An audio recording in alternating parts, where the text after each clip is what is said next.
اعوذ باللہ من الشیطان الرجیم بسم اللہ الرحمن الرحیم وَلَقَدْ آتَيْنَا مُوسَى الْكِتَابَ وَقَفَّيْنَا مِن بَعْدِهِ بِالرُّسُلِ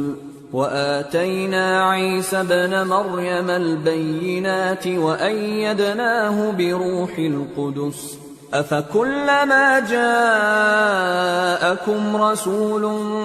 بِمَا لَا تَهْوَى أَنفُسُكُمُ اسْتَكْبَرْتُمْ فَفَرِيقًا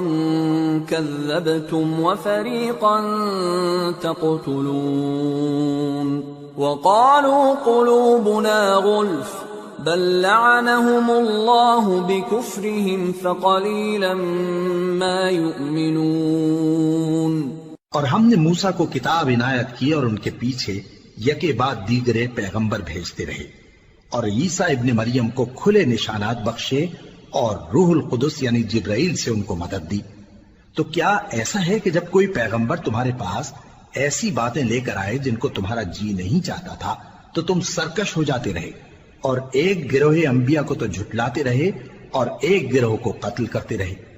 اور کہتے ہیں ہمارے دلوں پر پردے ہیں؟ نہیں، بلکہ اللہ نے ان کے کفر کے سبب ان پر لعنت کر رکھی ہے، پس یہ تھوڑے ہی پر ایمان لاتے